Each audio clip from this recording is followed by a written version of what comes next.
Friends, आप सभी का स्वागत है मेरे YouTube channel true love story पर और मेरी कहानी माय डबल वाइफ। तो चलिए इस कहानी के नेक्स्ट चैप्टर को स्टार्ट करते हैं। Chapter number 9।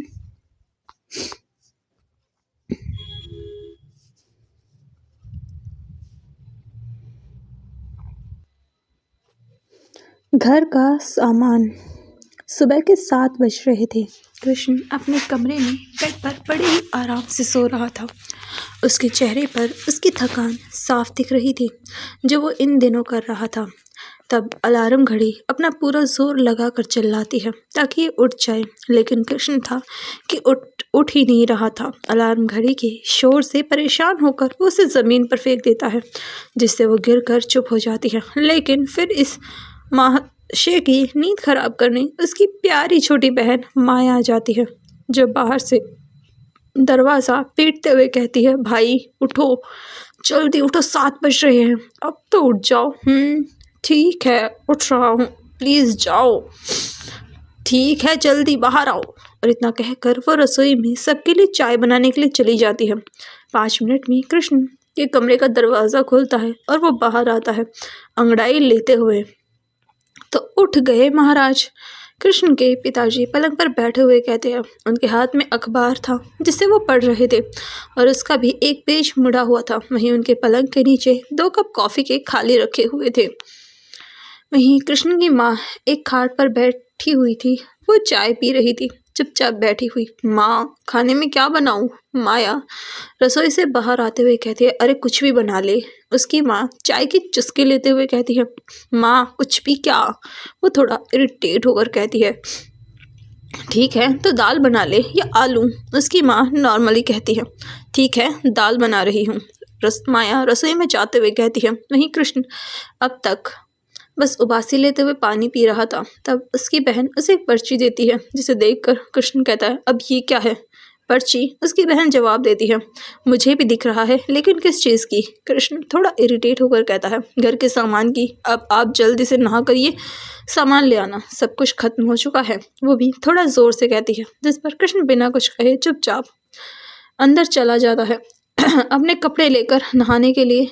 20 मिनट में तैयार होकर वो 1000 रुपये लेकर बाजार के लिए निकल जाता है। उसे पता है घर में पैसे नहीं हैं और इसीलिए उसके पास कुछ पैसे थे और ये पैसे भी राज ने उसे दिए थे। कृष्ण रिक्शा में बैठकर सीधा बाजार की तरफ निकल पड़ता है। वहीं बाजार में जब वो घर का राशन ले रहा था तो उसे उसका दोस्त सुलेमान मिलता है और वो दोनों आपस में बात करने लगते हैं। हे कृष्ण, हाय, कैसे हो सुलेमान? मैं ठीक हूँ, तू बता क्या हाल है और इतने दिन कहाँ थे? अरे क्या बताऊँ, मम्मी पापा का एक्सीडेंट हो गया था, उनका इलाज करा रहा था। यार सब ठीक है ना? और क्या अब अंकल आंटी ठीक है? हाँ वो अब ठीक है। ऐसे ही बात करते हुए वो दोनों घर का सारा सामान ले लेते हैं। यार सारा सामान ले लिया, अब मैं चलता हूँ। ठीक है, अपना और अंकल आंटी का ध्यान रखना। ठीक है, बाय। Okay bye. और इतना कहकर वो दोनों वहाँ से अपने अपने घर के लिए निकल जाते हैं। कृष्ण वहाँ से जा रहा था तभी उसके सामने एक गाड़ी आ जाती है। जब वो उसे देखता है तो उसे याद आता है कि ये कार राज की है और ये सोचकर वो कार में बैठता है। राज जब कृष्ण को देखता है तो वो कहता है, हेलो सर, कैसे हैं आप? राज बड़े ही आदर के साथ कहता है, मैं ठीक हूँ, और तुम? कृष्ण भी उसी तरह कहता है, सर मैं बिल्कुल ठीक हूँ। राज बड़े आराम से कहता है। वही कार इस समय अपनी मंजिल की तरफ चल रही थी। वैसे आज तुम्हारा यहाँ आना कुछ समझ नहीं आया। कृष्ण थोड़ा कंफ्यूज होकर कहता है, जिसकी ये बात सुनकर राज मुस्कुराने लगता है और फिर वो थोड़ा रुक कर कहता है, सर क्या अब आपके पेरेंट्स ठीक हैं और क्या अब आपकी फैमिली बिल्कुल ठीक है? हाँ सब बिल्कुल ठीक है, और मम्मी पापा वो भी ठीक है। कृष्ण ने एक्साइटमेंट के साथ कहा, क्योंकि वो बहुत खुश था। उसके मम्मी पापा की जान बच गई थी, उसका परिवार फिर से पहले की तरह हो गया था। ओह ये तो बहुत अच्छी बात है सर कि सब पहले जैसा हो गया। राज भी मुस्कान के साथ कहता है, हाँ बिल्कुल सब पहले जैसा। कृष्ण भी खुशी के साथ कहता है, ठीक है सर, तो कल मैं आपको कब लेने आऊँ? इस बारे में पूछने के लिए यहाँ आया था। राज कृष्ण से पूछता है, कल? लेकिन किस लिए? कृष्ण थोड़ा कंफ्यूज होकर कहता है, सर आज लास्ट डेट है और कल से आपको मैम के साथ रहना होगा। राज कृष्ण को सब कुछ समझाते हुए कहता है कल। फिर कुछ देर सोचकर उसे सब कुछ याद आता है। अपने मम्मी पापा का ख्याल रखते हुए वो ये तो भूल ही गया था कि उसने एक वादा भी किया है और उसकी अब शादी हो चुकी है, उसे अब उसके पास जाकर रहना होगा। ओह, तो उस बारे में ठीक है, मैं कल आपको फ़ोन कर दूंगा, आप आ जाना। कृष्ण बड़े ही आराम से कहता है ठीक है सर। राज भी आराम से कहता है। इतने में ड्राइवर कार रोक देता है। सर, घर आ गया। और ये कहता है। ये सुनकर कृष्ण कार से नीचे उतरता है और बिना कुछ कहे बाय कहकर वहाँ से चला जाता है। राज भी कार लेकर वहाँ से चला जाता है। कृष्ण जब अपने घर के अंदर आता है तो आज भी कुछ लोग उसके मम्मी पापा के पास उनका हालचाल पूछने के लिए आए हुए थे। कृष्ण को देखकर वो एक मुस्कान देते हैं। तभी माया आकर सारा सामान उठाकर रसोई में रख देती है और कृष्ण भी बचा कुचा सामान उठा ले जाकर रसोई में रख देता है और वहाँ से बाहर जाकर अपने रूम में चला जाता है और सोचने लगता है। कृष्ण सोच क्या बहाना बनाएगा अपनी मम्मी पापा से कि वो तुझे कल बिना कुछ कहे जाने दे, वो भी इतने लंबे समय के लिए घर से बाहर। क्या मैं हॉस्टल का बहाना बना दूँ? अरे यार नहीं, कॉलेज तो इसी शहर में है। अरे कुछ सोच कृष्ण, कुछ सोच, कोई अच्छा सा बहाना। अरे हाँ, दोस्त के घर रहने का। लेकिन भला मैं क्यों दोस्त के घर रहूँ? अरे नहीं नहीं, कुछ अच्छा और टिकाऊ सोच। फिर कुछ देर और सोचने के बाद आइडिया, हाँ ये ज़रूर काम करेगा, कुछ भी हो जाए और इस पर कोई ऑब्जेक्शन भी नहीं उठाएगा। अरे वाह कृष्ण, क्या दिमाग पाया है यार, तो जीनियस है। इतना कहकर वो खुद को ही शाबाशी देता है।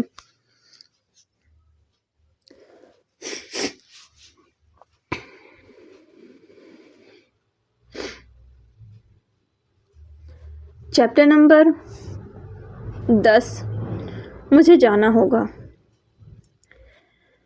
जब कुछ देर बाद कृष्ण अपने कमरे से बाहर आता है तो वो देखता है कि उसके मम्मी पापा बाहर लिविंग रूम में बैठे हुए हैं। उन्हें ऐसे देखकर कृष्ण को बहुत ज़्यादा दुख होता है और वो अपने मम्मी पापा की तरफ जाता है। तभी वहाँ उनके पास महेंद्र सिंह, जो उनके घर के पीछे वाली गली में रहते थे, उनके पास आते हैं और बैठते हुए कहते हैं, अरे ओ भाई जितेंद्र अग्रवाल, कैसा है? सुना है तेरा और भाभी जी का कार एक्सीडेंट हो गया। भाई साहब आप ठीक हो ना? वो उनका हालचाल पूछता है। आपका शुक्रिया, और मैं और मेरी पत्नी बिल्कुल ठीक है। वो भी उसी अंदाज में विनम्रता के साथ कहते हैं, अच्छी बात है, एक्सीडेंट का तो नाम ही बुरा। वो भी अपनी बात रखते हुए कहते हैं, सही कहा भाई, एक्सीडेंट तो बुरा होता है, एक इंसान को चोट लगती है और पूरा घर परिवार परेशान हो जाता है। वो भी उसकी हाँ में हाँ मिलाते हुए कहते हैं, सही कहा आपने। ठीक, फिर वो अपनी जगह से उठते कहते हैं, ठीक है भाभी जी, भाई साहब अब मैं चलता हूँ और अगर किसी भी चीज़ की ज़रूरत हो तो याद कर लेना। इतना कहकर वो वहाँ से चला जाता है। कृष्ण जो कुछ देर के लिए वहीं पर रुक गया था, वो अपने मम्मी पापा के पास आकर कहता है, मम्मी पापा मुझे आपसे कुछ ज़रूरी बात करनी है। उसने ये बात बहुत गंभीरता से कही थी। हाँ बोलो, क्या बात है? और तुम परेशान दिख रहे हो।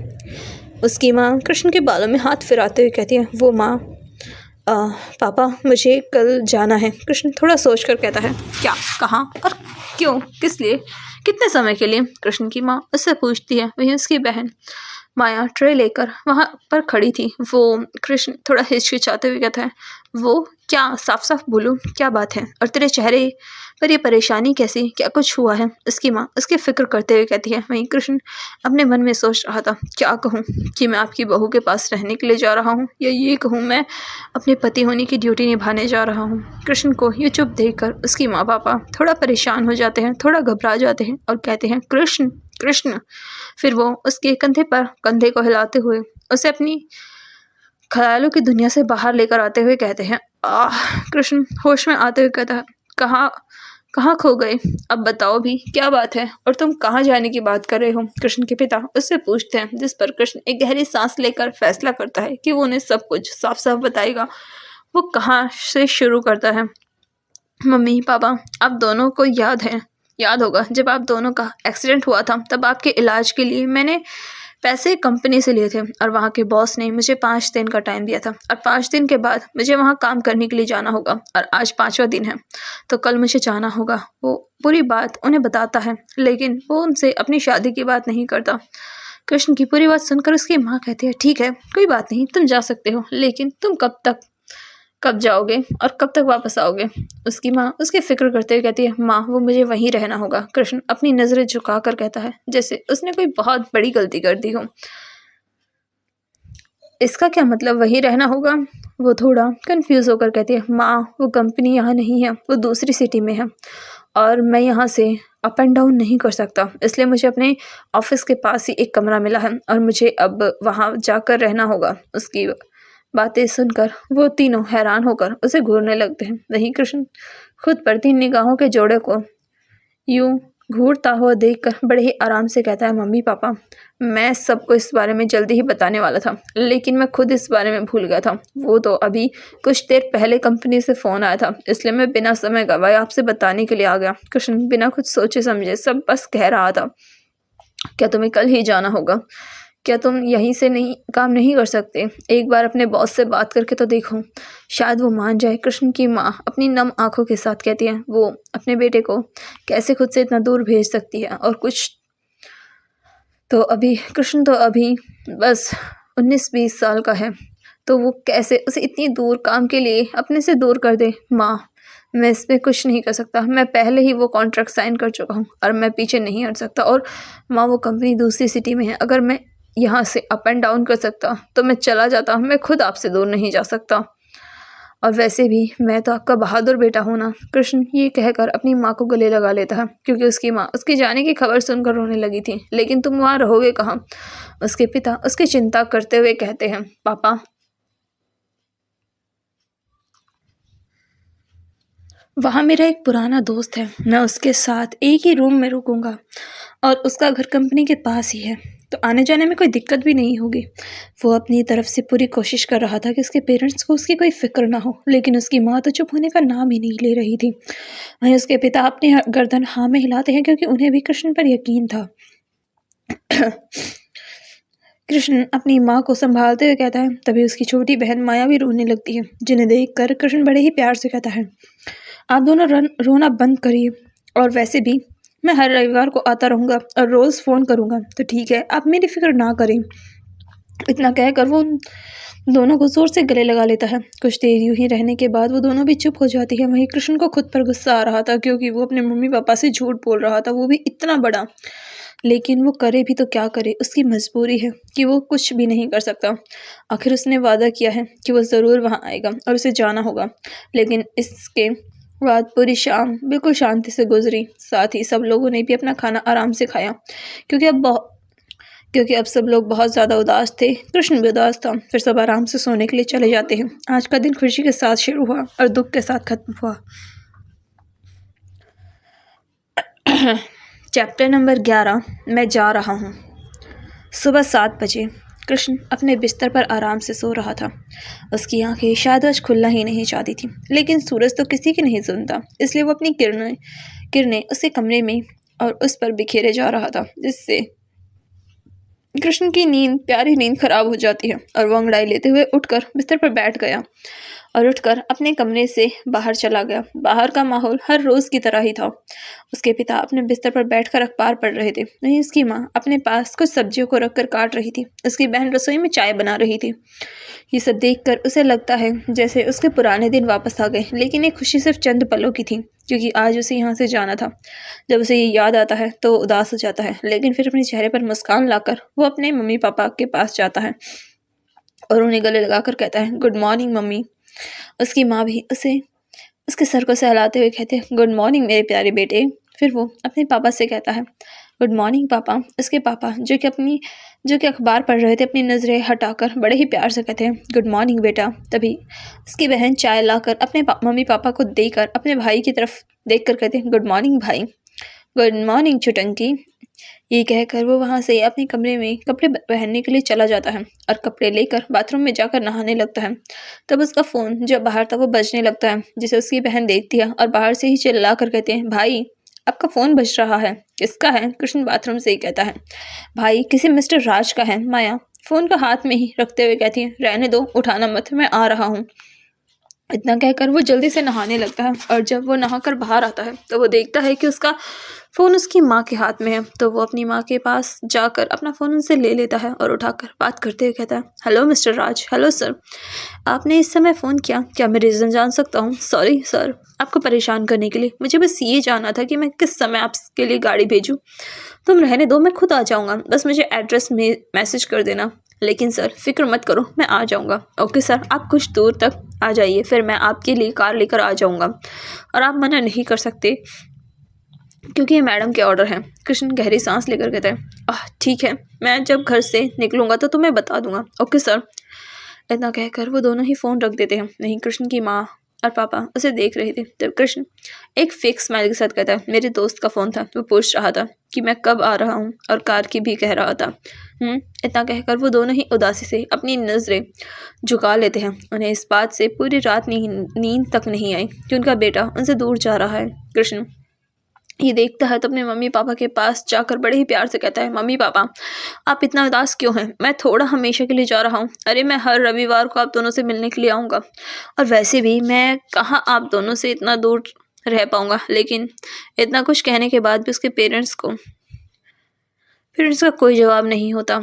तो कृष्ण उनसे बड़े ही प्यार से कहता है, आप दोनों अगर ऐसे ही करते रहे तो आप ही बताइए क्या मैं जा पाऊँगा? और मैं किसी गलत काम के लिए तो नहीं जा रहा ना?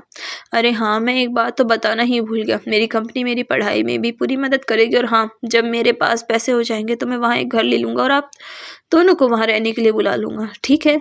इतना कहकर वो अपनी माँ को ज़ोर से गले लगा लेता है और फिर उसकी माँ कहती है, क्या तूने अपने कपड़े पैक कर लिए? जिस पर कृष्ण ना कहता है तो उसकी माँ उसे खुद से दूर करते हुए कहते हैं, जाओ जाकर अपने कपड़े पैक कर लो, तुम कुछ भी करो, हम हमेशा तुम्हारे साथ हैं और अगर तुम गिरो भी गई तो भी तुम्हारी फैमिली तुम्हारे साथ हमेशा खड़ी रहेगी। जिस पर कृष्ण मुस्कुराता है और उन्हें फिर से गले लगा लेता है और वहाँ से अपने कमरे की तरफ चला जाता है। नहीं, उसके जाने के बाद उसके पिता कहते हैं, वो जाना नहीं चाहता, मुझे पता है, लेकिन हम उसके रास्ते में कभी रोड़ा नहीं बन सकते। उसकी माँ कहती है, सही कहा, उसकी मंजिल अभी बहुत दूर है और हम चाहकर भी उसके भविष्य को नहीं बदल सकते। पिताजी कहते हैं, फिर ना करो, वो सब कुछ कर सकता है। माँ कहती है, ऐसा ही हो। पिताजी कहते हैं, हाँ ऐसा ही होगा। माँ कहती है। वहीं कृष्ण अपने कमरे में जाकर अपने कुछ कपड़े एक काले रंग के बैग में डाल रहा था, साथ ही वो अपनी कुछ किताबें भी डाल रहा था। वहीं 11 बजे तक उसका सारा सामान पैक हो गया। तब उसकी बहन उसे आवाज़ लगाती है, भाई खाना खा लो। ये सुनकर वो भी अपना बचा कुचा काम भी ख़त्म करके तो बैगों को अपने कमरे से बाहर लाकर रख देता है और जाकर सबके साथ खाना खाने लगता है।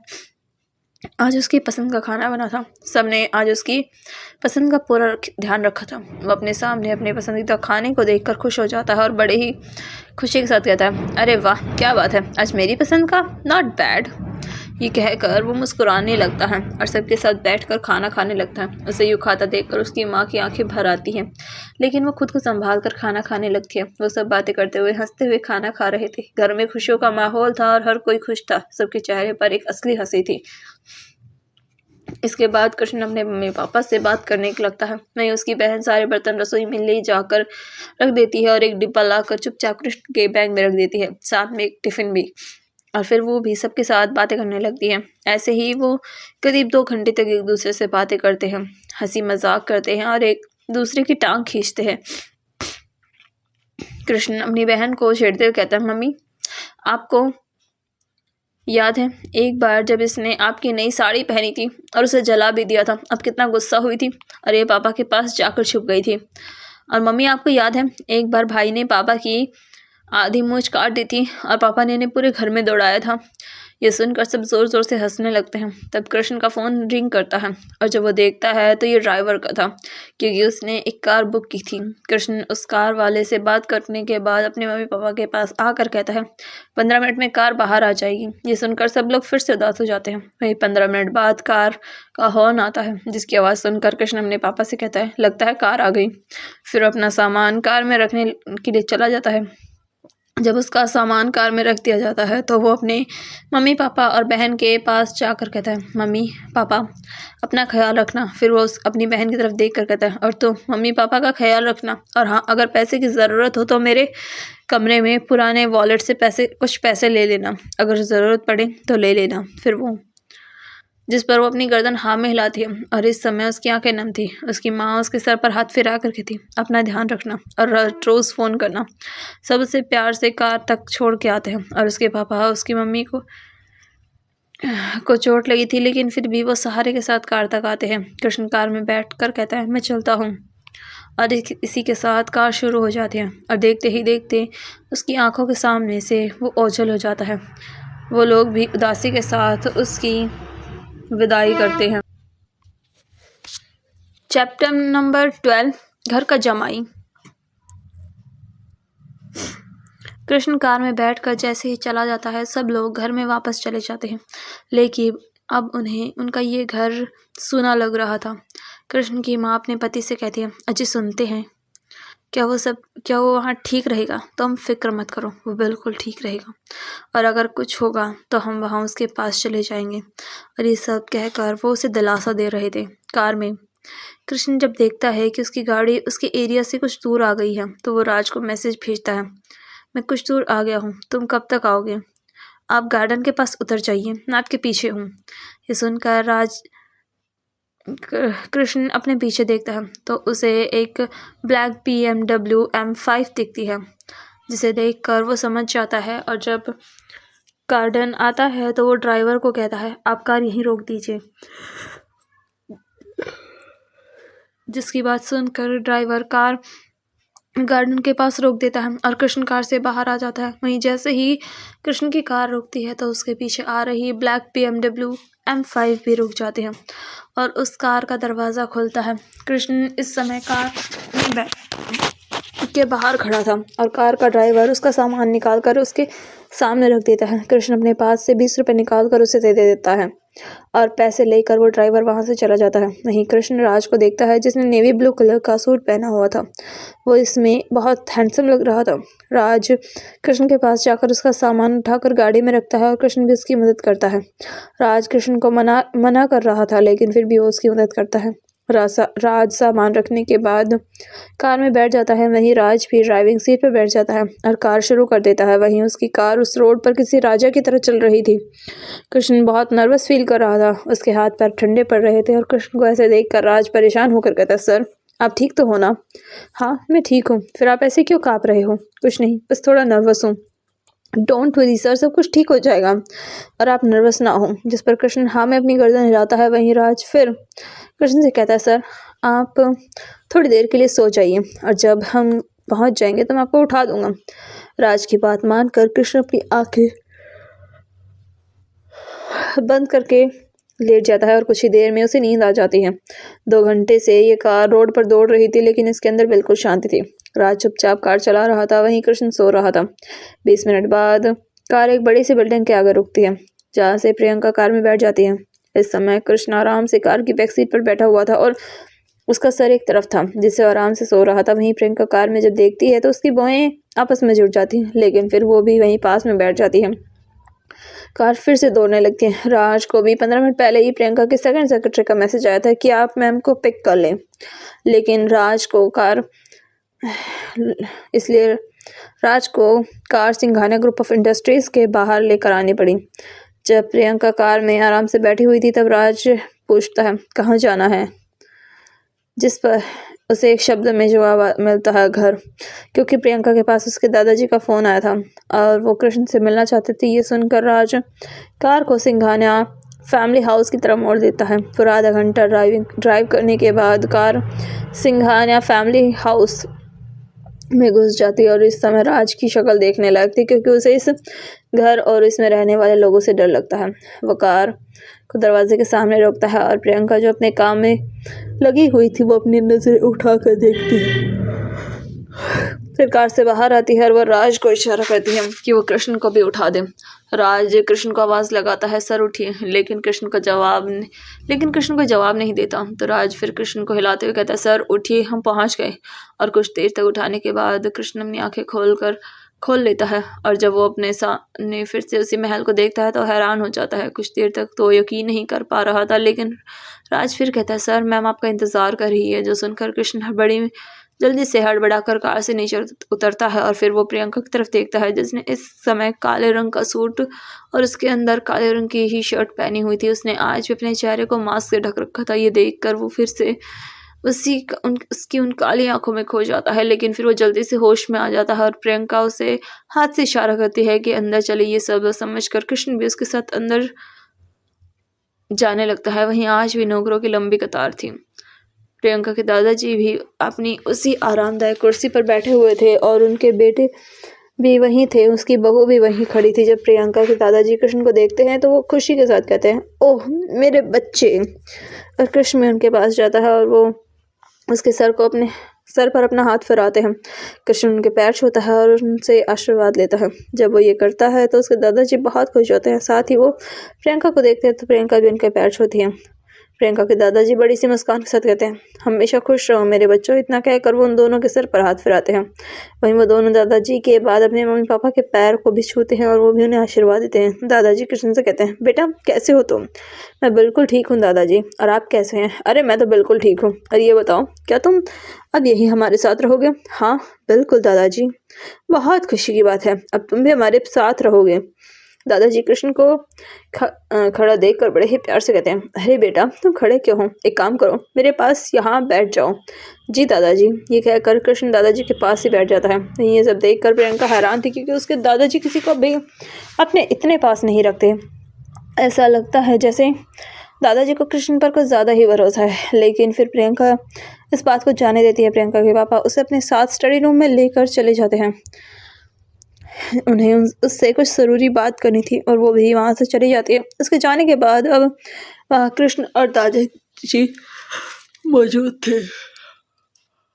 उसके दादाजी अपनी बहू को देख कर कहते हैं, अरे बेटा तुम खड़ी क्यों हो? इस घर का जमाई आया है और उसकी खातिरदारी में कुछ भी कमी नहीं होनी चाहिए। ऐसा कैसे हो सकता है? जाओ जल्दी से उसके लिए कुछ लेकर आओ। जी पापा जी। इसकी कोई ज़रूरत नहीं है दादाजी, कृष्ण उन्हें मना करते हुए कहता है।